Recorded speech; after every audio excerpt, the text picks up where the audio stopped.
Brought to you by TechnoSpark 20 series smartphones. I'm superhuman.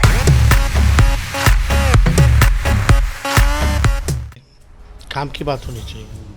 हम शुरू से कहते हैं पढ़ाई, दवाई, कमाई, सिंचाई की बात होनी चाहिए, गरीबी, बेरोजगारी, महंगाई पे बात होनी चाहिए। लेकिन प्रधानमंत्री जी तो हिंदू, मुसलमान, मंगलसूत्र, भैंस ले जाएगा, ये ले जाएगा, वो ले जाएगा। कल को आएंगे कहेंगे कि तुम्हारा शर्ट का बटन ले जाएगा, तुम्हारा आधा कमीज खींच ले जाएगा, तो पैंट उतार ले जाएगा। ये शोभा नहीं देता ये प्रधानमंत्री को। प्रधानमंत्री नरेंद्र मोदी ने पूरे देश में दो लोगों को शहजादे कहा, जिसमें से एक हमारे साथ बैठे हुए प्रतिपक्ष के नेता, बिहार के पूर्व उप मुख्यमंत्री तेजस्वी यादव भी हैं। तेजस्वी जी क्या कहेंगे? एक तो राहुल गांधी को उन्होंने कहा कि शहजादे हैं, पटना में आप बैठे हुए।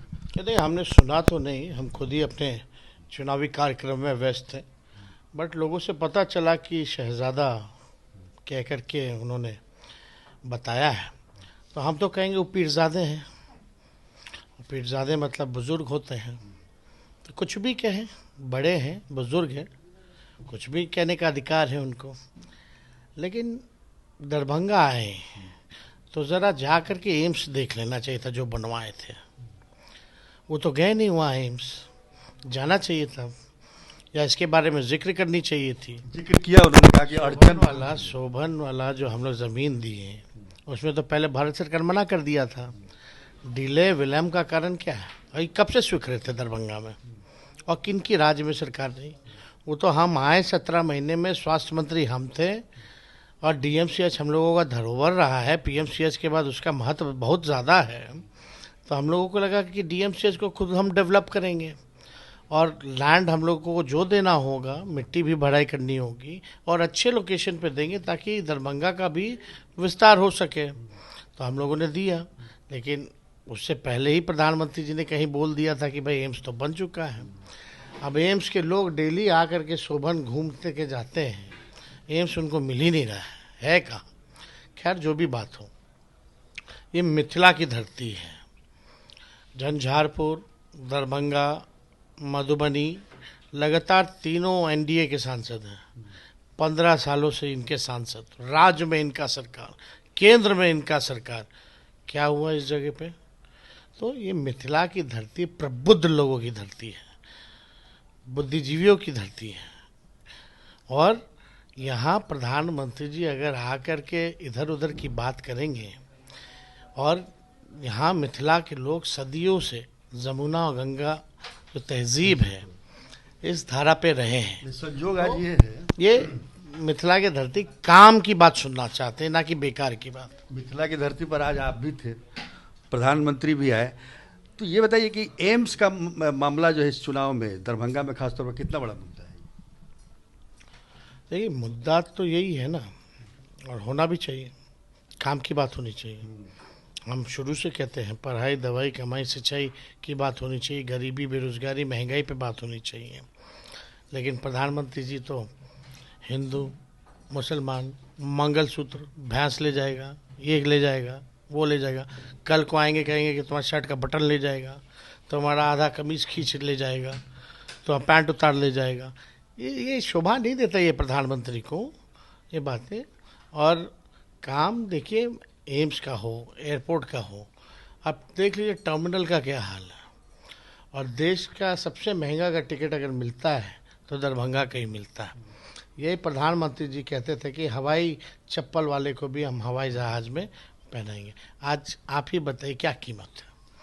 बहुत कीमत तो है, लेकिन एक सवाल ये भी है कि आरक्षण को लेकर इस चुनाव में फिर से मैं देख रहा हूँ कि काफ़ी बड़ा मुद्दा बनता जा रहा है। प्रधानमंत्री ने भी कहा कि मेरे जीते जी आरक्षण को, ओबीसी या एसटी एससी का आरक्षण कोई उसको हर नहीं सकता, कोई ख़त्म नहीं कर सकता मेरे जीते। इस प्रकार की प्रधानमंत्री जी इतना झूठ बोलते हैं कि गोबर को हलवा बना देते हैं।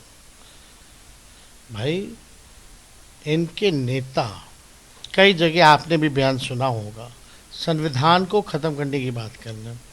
जब संविधान ही ख़त्म हो जाएगा तो आरक्षण समाप्त हो जाएगा।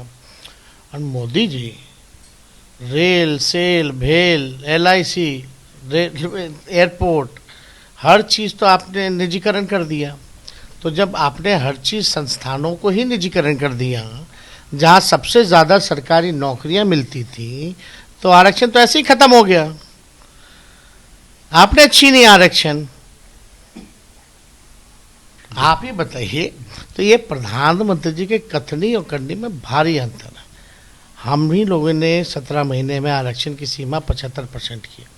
2020 में हमने कहा था कि तमिलनाडु के तर्ज पे करेंगे। प्रधानमंत्री जी, हम लोगों ने बिहार सरकार में आरक्षण की सीमा को बढ़ाया और आपको कैबिनेट से प्रस्ताव भेजा था कि इसको शेड्यूल 9 में कर देने का। क्यों नहीं आपने शेड्यूल 9 में किया अब तक? और उसका हम लोगों ने चिट्ठी भी भेजा था, उसका कोई जवाब भी नहीं दिया। और यानी आप नहीं चाहते आरक्षण हो, आप दिखाते कुछ है, करते कुछ है।